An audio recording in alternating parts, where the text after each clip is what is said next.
wolfrâmio em Rio de Frades e Regofe.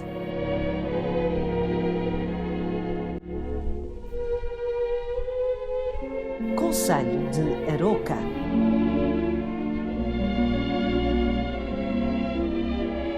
Durante a Segunda Guerra Mundial, dezenas de milhares de pessoas do interior norte e centro de Portugal envolveram-se naquilo que ficou conhecido como a Corrida ao Wolfrâmio, mineral que à época era imprescindível para o endurecimento do aço e, portanto, um bem estratégico no contexto de guerra.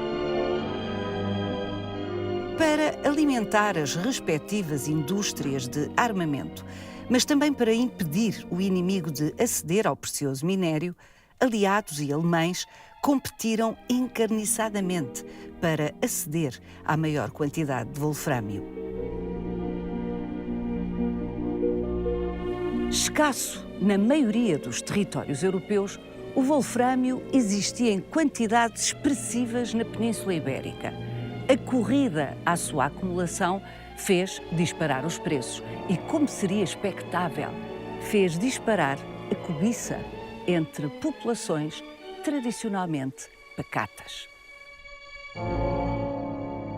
Aroca, um concelho rural com serras ricas em minerais, foi em muitos aspectos um caso paradigmático da corrida ao chamado ouro negro. Entre muitas outras coisas, a febre do wolfro confundiu hierarquias e ateou tensões sem precedentes.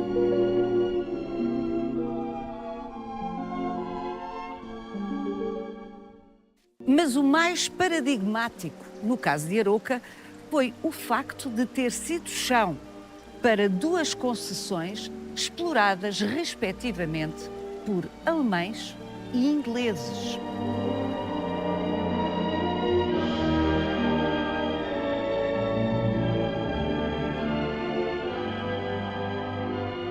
A uma distância de tão só 15 quilómetros uma da outra, súbditos leais dos países envolvidos na mais mortífera das guerras coincidiram e partilharam pacificamente vias de comunicação entre 1941 e 1944. Uma espécie de síntese material dos termos em que, na prática, se desenvolveu a sinuosa neutralidade de Salazar durante a Segunda Guerra Mundial. Vai querer saber mais? Venha connosco nesta visita guiada.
João Paulo Avelange Nunes. Entre 1941 e 1944, enquanto por toda a Europa se digladiavam na guerra mais sangrenta, alemães e ingleses coincidiram pacificamente neste território e partilharam esta estrada. Essa é a especificidade do Concelho de Aroca, no contexto da Segunda Guerra e do boom do wolframio. Ou seja, aqui em Aroca havia uma mina alemã que era em Rio de Frades, outra, uma mina inglesa, que era em Regolfo, e o caminho para Aroca e depois para o Porto, a partir daqui é comum. E, portanto, os caminhões que transportavam os sacos de minério, a partir daqui, não só convergiam, como muitas vezes teriam de ceder passagem uns aos outros e garantir que não haveria conflitos, apesar de se tratar de países que, no contexto da Segunda Guerra Mundial, eram rivais e inimigos. Não estamos a falar de exploradores das minas delegados. Estamos a falar, neste caso, de alemães e ingleses, efetivos súbditos dos seus respectivos países em guerra, presentes neste território. Não houve nenhum caso conhecido, relatado, de conflito pessoal, sequer? Não, o facto das explorações serem dirigidas por engenheiros e outro tipo de administradores que vinham da Alemanha e da Inglaterra, que tinham todo o cuidado para que não houvesse problemas. Porquê? Porque sendo ambos países beligerantes num estado neutral, e sendo o wolframio algo muito importante, até mais para os alemães do que para os ingleses, mas por essa razão também para os ingleses, eventualmente fizeram questão de que não houvesse qualquer pretexto para que qualquer uma das empresas fosse obrigada a interromper a sua exploração. E, portanto, de alguma maneira que era uma civilidade construída para evitar problemas com o país que os aceitava e que, na altura, teria mais ou menos as características de um Estado neutral. Bom, a Vila de Aroca, que é a população maior e com mais infraestruturas aqui próximo, é evidente que foi cenário de convergência nos mesmos cafés, eventualmente nas mesmas pensões, desses ingleses e alemães. Portanto, isso é que é autocontrole. Sim, mas estamos a falar de profissionais, não é? Estamos a falar... Os ingleses conheciam muito bem Portugal e, portanto, tinham uma experiência muito longa de convívio com as autoridades portuguesas, com a população local, etc. E os alemães que vêm, e vêm numa fase muito mais tardia em comparação com os ingleses, vêm preparados e organizados para atingir o seu objetivo primário, que naquela altura era apenas extrair wolframio e conseguir comprar wolframio em situação clandestina, para além daquilo que as minas ligadas aos alemães produziam. E nas minas alemãs havia normalmente responsáveis de segurança. Quem vinha para o estrangeiro normalmente eram agentes da Gestapo.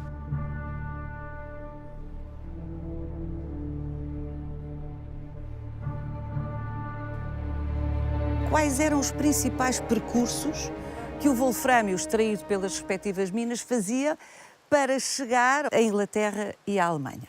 A partir de certa altura, que foi em 1941, todo o wolframio produzido tinha de ser entregue nos armazéns da Comissão Reguladora de Comércio de Metais, um instituto de controle que permitia concentrar o minério e depois entregá-lo aos beligerantes em respeito pelos acordos diplomáticos que o governo português, entretanto, tinha realizado. O governo português assumiu, ao longo do período da guerra, vários acordos com os beligerantes, mais ou menos um em cada ano, e, consoante a pressão que era submetido e consoante a situação da guerra, o governo português cedia mais a um lado, cedia mais ao outro, e, portanto, o seu compromisso formal e público era entregar aquelas quantidades a que se tinha comprometido. E, para isso, obrigava todos, ou seja, as minas alemãs, as minas inglesas e as minas neutrais, a entregar na Comissão Reguladora de Comércio de Metais. E os dois principais armazéns eram em Lisboa e no Porto. No caso da Inglaterra, o minério é depois exportado por mar, porque a Inglaterra controlava a navegação atlântica e, portanto,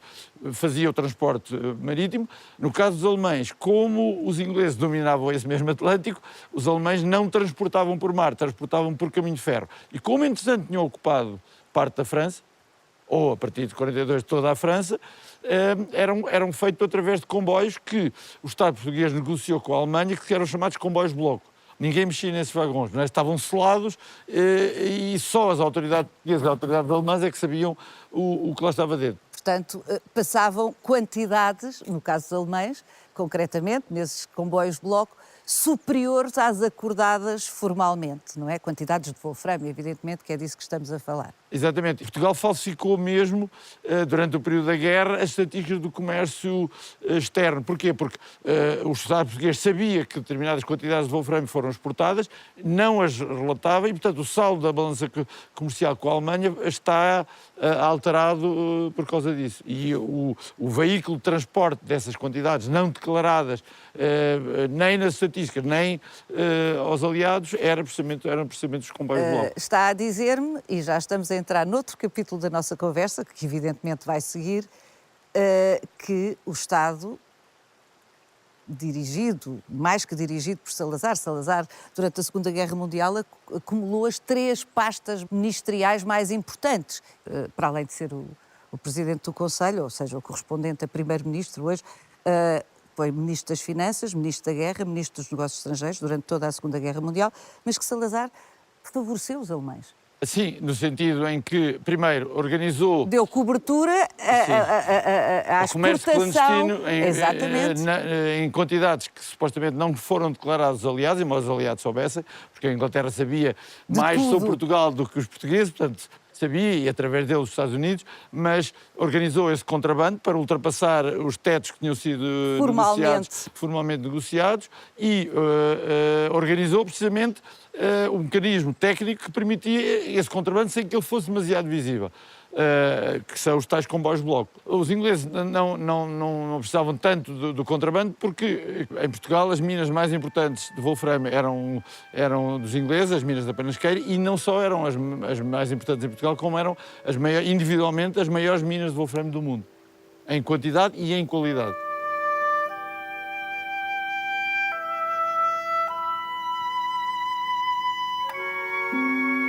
A intervenção dos ingleses no que diz respeito ao contrabando era no contrabando interno, ou seja, ao tentarem captar minério de minas neutrais para as suas minas ou a tentarem comprar o minério clandestino e incorporá-lo nas suas minas para depois ele ser apresentado como minério Porque inglês. era a forma de impedir que os alemães captassem esse minério clandestino, não é? Ou oficioso que circulava a partir de minas ou de explorações avulsas que não estavam afetas nem ingleses nem alemães. Exatamente. Portanto, no caso dos ingleses era mais evitar que os alemães deitassem mão ao maior número de wolframio possível. Era só essencial para os ingleses, para evitar que fosse parar a Alemanha. Eu sugiro que nós vamos agora até ao antigo complexo mineiro de Regofe, dos ingleses, para continuar esta conversa e perceber exatamente como é que as coisas se processavam agora de uma forma mais aproximada. Muito bem.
João, esta mina, Regofe, a chamada mina dos ingleses, já existia antes da Segunda Guerra Mundial.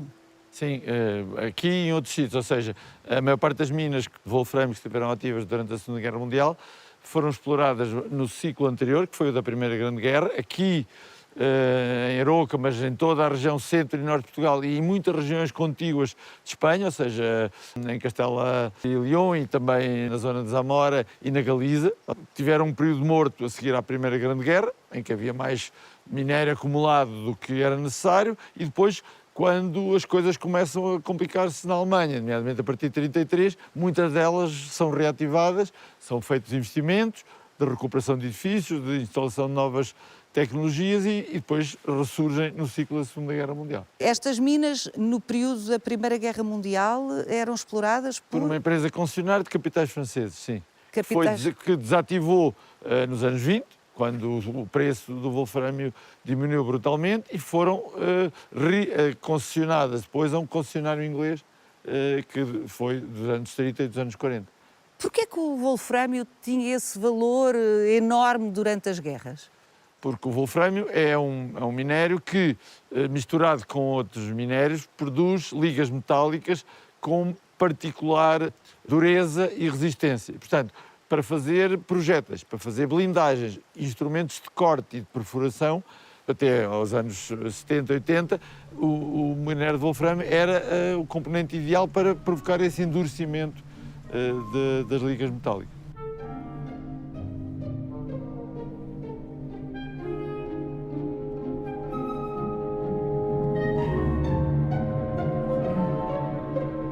Já percebemos que surgiram alternativas ao wolframio para o endurecimento do aço, concretamente, claro. Não é? Mas até aí já se percebe porque é que o preço do wolframio subia durante Cada guerras. vez que havia guerra. Mas o boom da procura foi muito maior na Segunda Guerra do que na Primeira Guerra. Sim, porque na Primeira Guerra Portugal foi de 14 a 16 um país não beligerante, ou seja, não estava em guerra, mas apoiava um dos lados, e entre 16 e 18 foi um país beligerante ao lado dos ingleses e dos franceses. Portanto, quer na primeira fase, quer na segunda fase, só vendia ao seu lado da guerra. E o preço das matérias-primas era negociado no contexto do esforço de guerra. Na Segunda Guerra Mundial, Portugal foi um país neutral. O que significa que, a partir de certa altura, vendia tanto a um lado como ao outro e ambos os beligerantes competiam entre si para obter mais wolframio. Ora, o que acontece normalmente é que quando há mais procura do que oferta, o preço aumenta, mas depois a oferta ajusta-se ao preço e aumenta ela própria. E, portanto, durante a Segunda Guerra Mundial, Portugal teve ao mesmo tempo preços mais elevados pelo wolframio e maior produção, porque havendo maior procura e preços mais elevados, mais gente se procura envolver na produção de wolframio.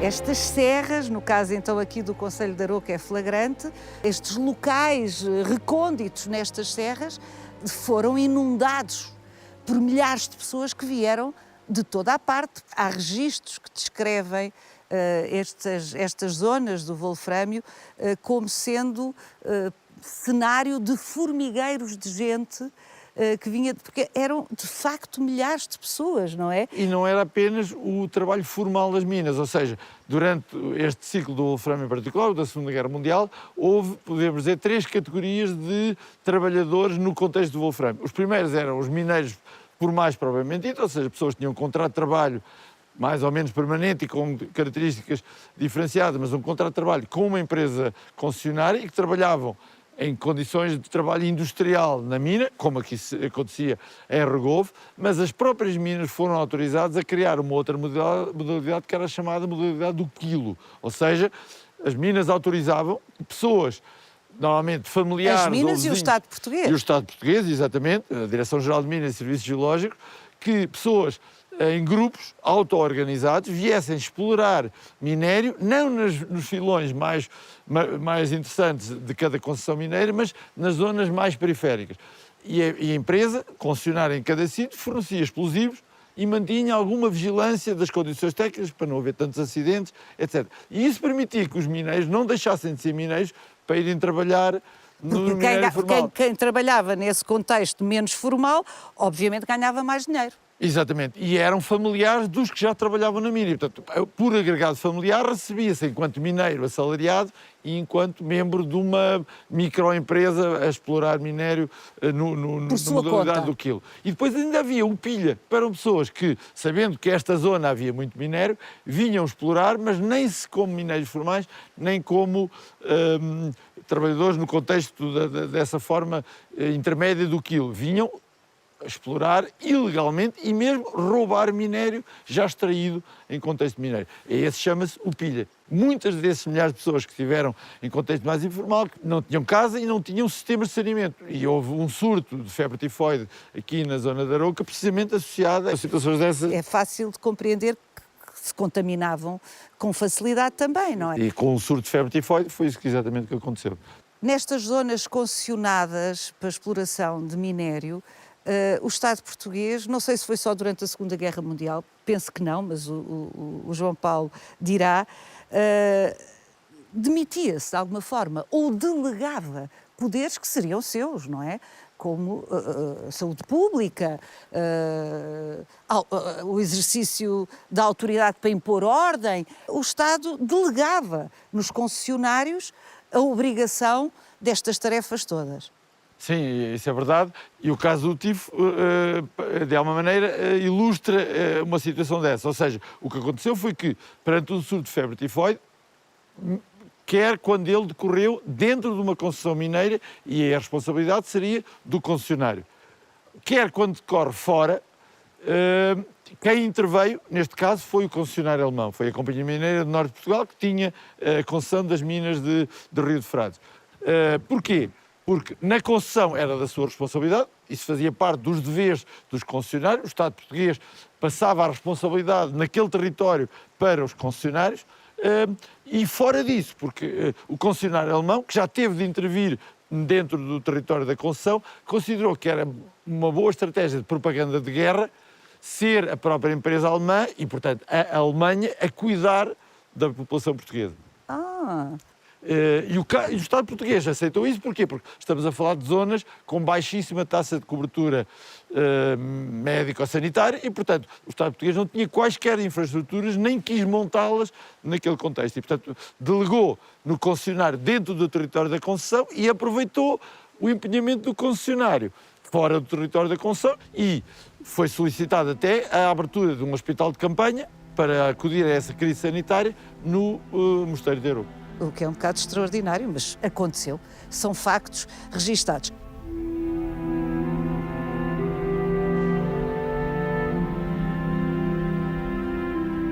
Escusado será dizer que não era só uma questão de imagem da Alemanha ou de propaganda, se quisermos. Havia que cuidar da massa trabalhadora, não é? Claro. Porque se morressem todos com tifo, quem é que ia explorar as minas?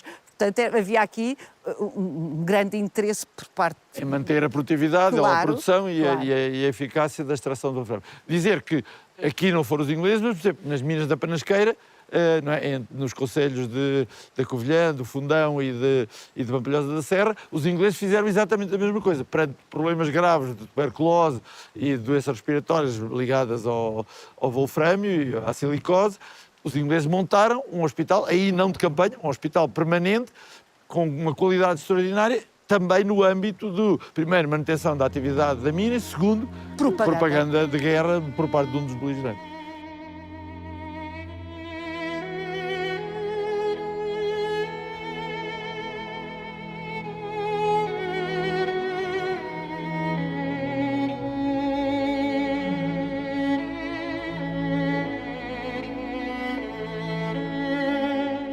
João Paulo, esta secção era o quê?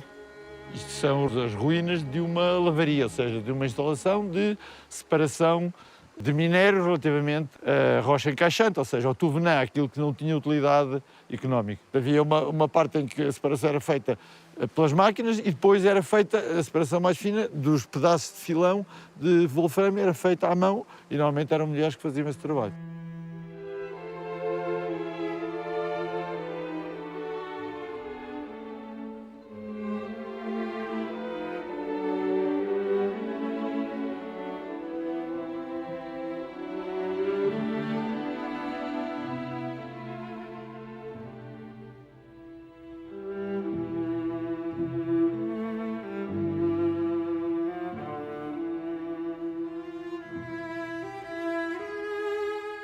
Na Primeira Grande Guerra, aqui em minas como esta, ainda não eram utilizados martelos pneumáticos. Ou seja, era um ferro e uma marreta que faria o buraco, onde depois se punha a carga explosiva, fazia derrocar parte da parede onde estava o filão. A partir dos anos 30 foram introduzidos martelos pneumáticos. Martelos pneumáticos que não tinham ainda jato de água. Significa que, quando se estava a perfurar a parede, libertava muita poeira e, portanto, os marteleiros, que era quem fazia esse trabalho, eram dos que mais eram afetados pela silicose. Okay? Que era a doença de quem explorava o wolframio. Minas de wolframio, porque a rocha encaixante liberta muita poeira e a poeira é quimicamente ativa e provoca a cicatrização dos pulmões e, portanto, a incapacidade de respirar. E, mais é irreversível, não pode ser curado. Atingindo um patamar, não volta atrás. Se a mina era grande ou tinha galerias, normalmente demora-se a sair da mina e a regressar. E, portanto, o que a maior parte dos mineiros faziam é que comiam dentro da galeria. Ora, o que eles faziam antes de interromper para a refeição é que colocavam as cargas explosivas e rebentavam a zona de extração para ela estar estabilizada quando eles regressassem do intervalo. Só que como eles estavam nessa mesma galeria, quando ocorria a explosão, toda a poeira era libertada e ficava em flutuação exatamente no sítio onde eles estavam a comer. Portanto, o intervalo para o almoço era marcado pela presença de elevado teor de poeiras, muitas delas quimicamente ativas, que depois provocavam a silicose, e isso acontecia todos os dias durante cada turno. A taxa de mortalidade de mineiros envolvidos neste tipo de extração do wolframio foi altíssima. Está mais ou menos estimado que um mineiro que trabalha regularmente durante 8 anos, com as condições de trabalho que havia naquela altura, ou seja, anos 30 e primeira metade dos anos 40 em Portugal, numa mina de wolframio, duraria 8 anos sem que a silicose o começasse a tornar incapaz de trabalhar e depois acabasse por levar ao seu falecimento.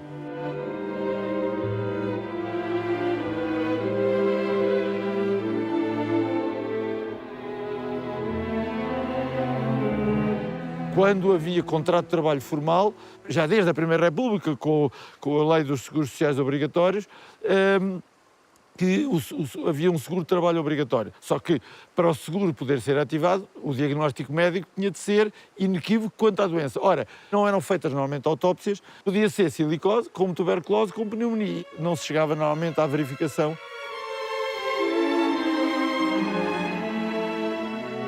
Na Segunda Guerra Mundial, introduziram melhoria nos edifícios, melhorias nos sistemas de extração, introduziram energia elétrica e nestas minas foi basicamente isto. Houve minas maiores, como por exemplo as minas da Panasqueira ou as minas da Borralha, onde foram introduzidos também valências sociais. Por exemplo, havia escolas primárias, havia posto de saúde, que muitas vezes era uma enfermaria, outras vezes se tornava um hospital, acesso a transporte, um autocarro que fazia a ligação à cidade maior. Mas aqui, esse tipo de infraestrutura, escolas, postos de saúde, não foram criados. Não, porque quer aqui, quer mesmo na mina de Rio de Frades, se tratava-se de minas que era, por parte dos concessionários estrangeiros, quer ingleses, quer alemães, eram claramente uma mina para o contexto da guerra. E como, não sabendo quando a guerra terminava, era expectável que fosse por poucos anos, não se chegou a investir nesse volume de infraestruturas sociais, nem o Estado português obrigou a isso. O que significa que, se a vida dos mineiros sempre foi dura, aqui era duríssima. Este filme, António Freitas, um comandante da Guarda Nacional Republicana, foi mostrado pela primeira vez ao público em 2012 numa reportagem multipremiada da jornalista Amélia Moura Ramos.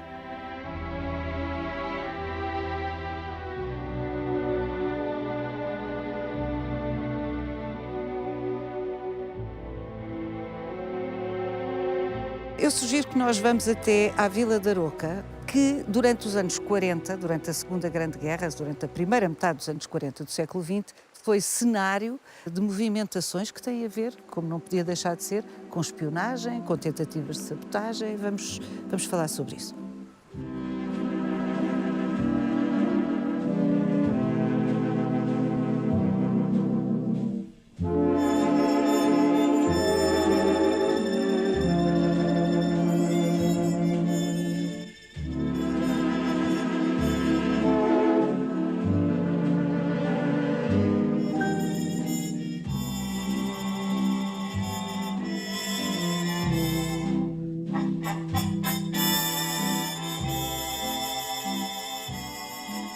Aroca, dada a sua importância estratégica, tinha um enorme conjunto de observadores ou vigilantes.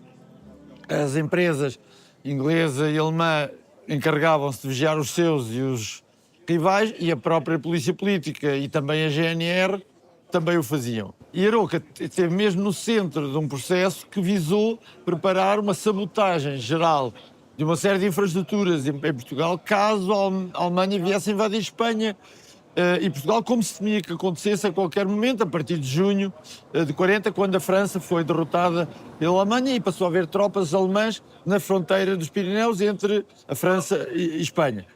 E o que é que isso refletiu em Aroca? É que um dos empresários britânicos a trabalhar em Portugal, que aceitou participar nessa rede que visava identificar os locais que deveriam ser destruídos em caso de ocupação de invasão alemã e um dos mais importantes eram as minas de wolframio, todas seriam boicotadas. Foi um empresário que era concessionário, precisamente, das minas de Regovo, Charles Wesley Brown, Onde estivemos a conversar.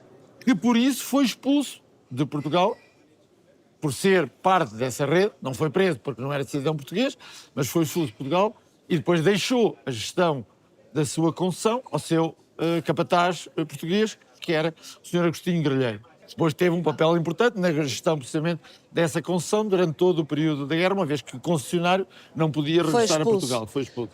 Mas é importante reter essa ideia, é que sob uma aparente normalidade na vila, havia agentes de todas as partes a vigiar-se mutuamente, a vigiar as ações do outro e a reportar às entidades a que tinham que reportar, fossem alemãs, fossem inglesas ou portuguesas. Ou portuguesas. Porque quer os alemães, quer os ingleses procuravam apresentar informações às autoridades portuguesas para pressionar as autoridades portuguesas a intervirem junto do rival para ele sair prejudicado. Esse caso da rede Shell, que era a tal rede de preparação de uma sabotagem em larga escala caso a Alemanha invadisse Espanha e Portugal, foi denunciada à Polícia Política Portuguesa, à PVDE, pelo serviço de espionagem alemã, não espionagem contra Portugal, mas no caso espionagem contra os ingleses e a ação de serviços secretos ingleses, preparando ações no âmbito da guerra económica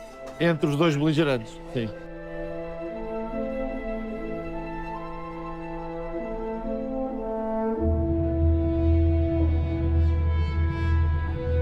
São muitas as dimensões nesta corrida ao wolframio. No meio de tudo isto, houve portugueses que ganharam muito dinheiro. Quem mais ganhou dinheiro com os negócios de wolframio durante a Segunda Guerra Mundial foram mesmo portugueses. Porquê? Porque os alemães estavam ligados a um Estado totalitário que controlou todo o processo e, portanto, não permitia a iniciativa individual em larga escala. Poderia ter havido pequenos casos, mas não. Em Inglaterra, embora as empresas concessionárias fossem empresas privadas, em toda a economia inglesa, as empresas privadas, durante a Segunda Guerra, aceitaram tornar-se uma espécie de uma delegação do Estado britânico, voluntariamente, não houve nacionalização, houve colaboração sistemática. Chama-se patriotismo. Exatamente. E, portanto, quem pôde utilizar a margem de manobra dos negócios do wolframio, do boom do preço e da produção de wolframio, foram os portugueses. E aí eu diria que houve três principais beneficiários. Em primeiro lugar, o Estado português, que teve, pela primeira vez em muitas décadas, saldo positivo da balança comercial, pôde utilizar parte desse saldo para comprar, por exemplo, reservas de ouro, que foram acumuladas em grande parte nessa altura. Portanto, foi o principal beneficiário. Um segundo beneficiário foram os membros da elite portuguesa que, em posições mais recuadas, ganharam dinheiro com o negócio do wolframio, ou negócios claros, ou seja, vender a um comprador e declarar que era comprador, ou em negócios menos claros, com transferência de minério de umas minas para outras para dar vantagem a um lado ou outro, ou enquanto diretores técnicos que estavam a serviço às empresas e ganhavam muito mais do que seria habitual, dado o contexto de guerra. Mas também houve membros das classes populares. Normalmente, quando se fala do boom do wolframio, fala-se sempre das classes populares. E exagera-se muito a irracionalidade das classes populares no uso desse dinheiro. Nós temos algumas citações sobre a irracionalidade de pessoas analfabetas, na maioria dos casos, que nunca tinham tido acesso a dinheiro de uma forma minimamente substancial. Vamos ver algumas dessas citações, uma delas de Salazar.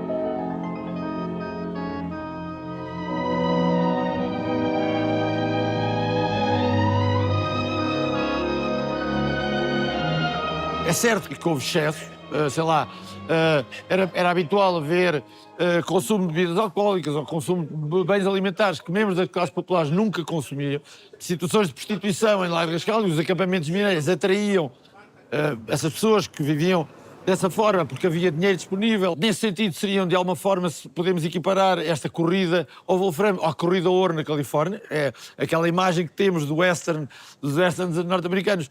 De alguma maneira, em alguns casos, podiam-se comparar, mas o essencial do investimento que foi feito pelas pessoas que, membros das classes populares, ganharam dinheiro com o wolframio, quer enquanto mineiros, quer enquanto membros de equipas que trabalharam no quilo, quer enquanto membros de equipas que trabalharam enquanto pilha, ou seja, que roubaram, que tiveram atividade... Há relatos de pilhas, para usar essa expressão, a expressão da época, que entravam inclusivamente nas minas durante a noite para assaltar minério, exatamente. Portanto... Ou que nas minas em que havia cabos aéreos subiam para os baldes dos cabos aéreos e deitavam minério já semi-separado para o chão, onde estavam pessoas que depois apanhavam e recorriam, e havia batidas a GNR para perseguir essas pessoas. Exatamente.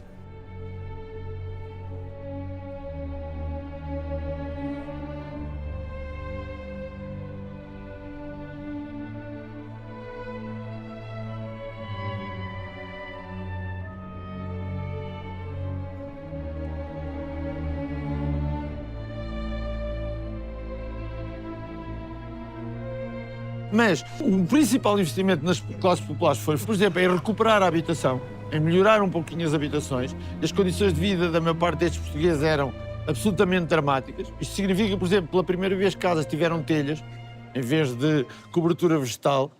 E também, e isto é muito interessante, investimento no sentido em que os filhos puderam passar a ir à escola.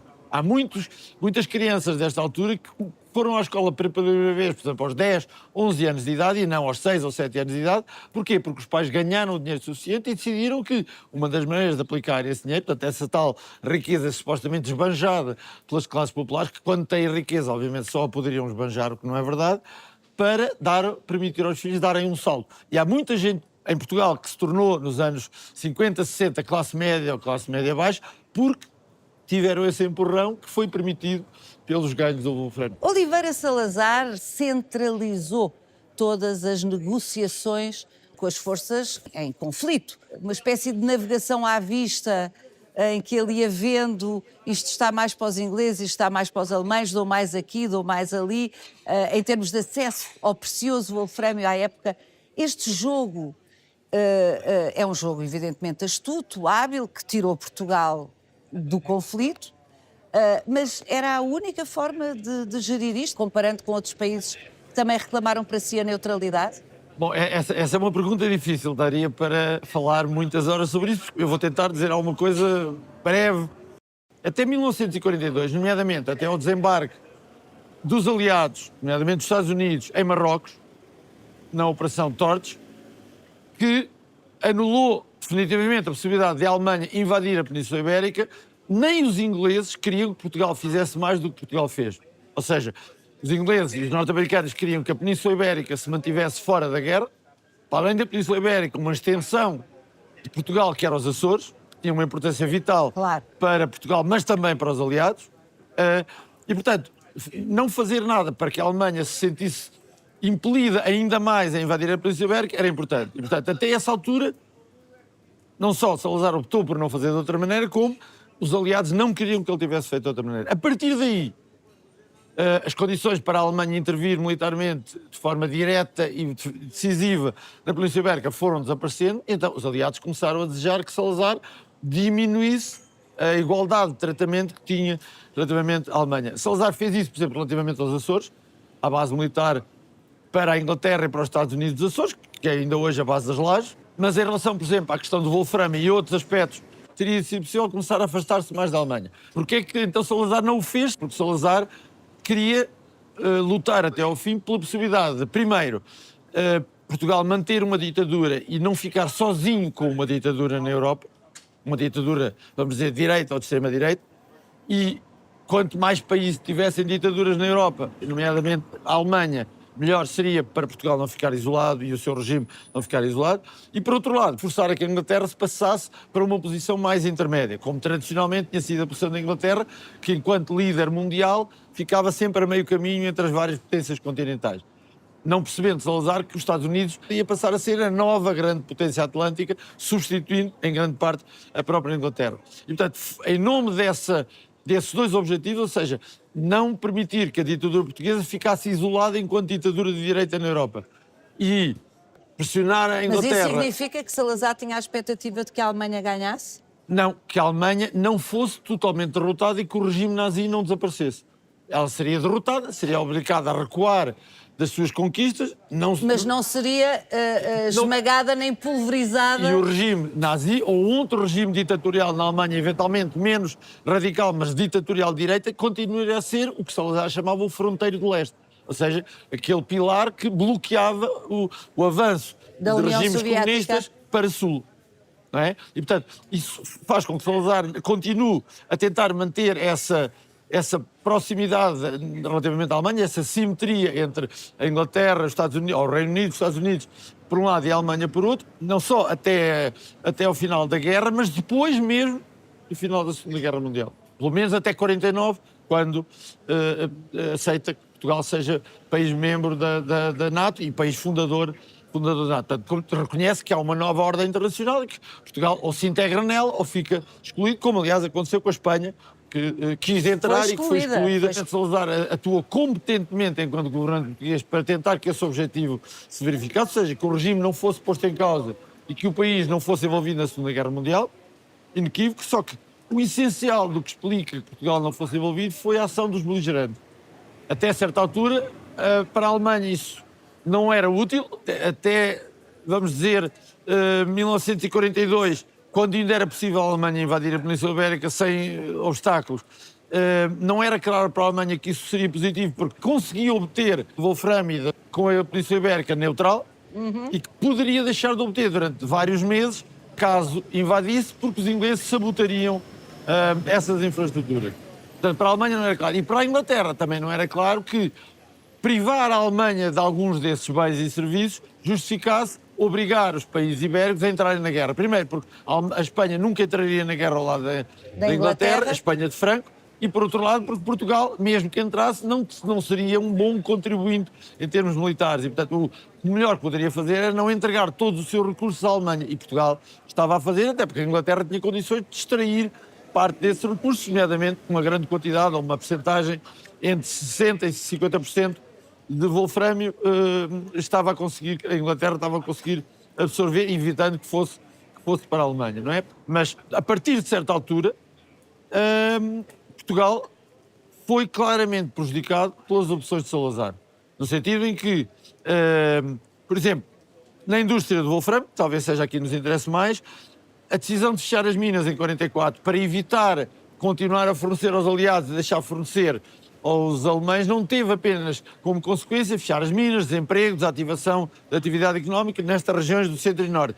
Teve também como resultado o abandono de qualquer hipótese de Portugal passar a ser um produtor, por exemplo, de ferro-tungstênio. Ou seja, de criar uma unidade industrial, de transformar tungstênio em ligas, wolframio, em ligas... Ou seja, não sermos só produtores e fornecedores de matéria-prima, mas passarmos a produzir bens industriais com maior valor acrescentado. Mas isso foi proposto pelos ingleses, nomeadamente pela maior empresa inglesa concessionária, a Beraltine and Wolfram Limited, teve o parecer favorável do diretor-geral de Minas e Salazar vetou. E, portanto... Mas Salazar vetou porque era o horror que ele tinha à indústria. Exatamente, e porque ele achava que já tinha sido suficiente pressão para as elites do interior, centro e norte, ligadas à agricultura, não poderem dispor de uma mão de obra ultraabundante e a preços absolutamente irrelevantes. Porque a mão de obra durante a Segunda Guerra Mundial fugiu para as minas, onde ganhava muito mais legal dinheiro. Ou ilegal, formal ou informal. Quando mais criar em escala significativa atividade industrial nesse interior rural. Portanto, Salazar optou claramente pela não industrialização através do setor do wolframio no interior, centro e norte, para não prejudicar os equilíbrios sociais e a sua visão de sociedade portuguesa como uma sociedade arcaica, etc. Porque só aquela sociedade é que manteria o apoio ou que manteria a tolerância para com o seu regime. E, portanto, em nome da sobrevivência do regime, Salazar, a partir de 44, 45, recusou uma série de iniciativas de outros países, para além de membros da elite portuguesa, visando uma modernização mais rápida da sociedade portuguesa, da economia portuguesa, do sistema de ensino português, do sistema de transportes português, da produção e distribuição de energia em Portugal.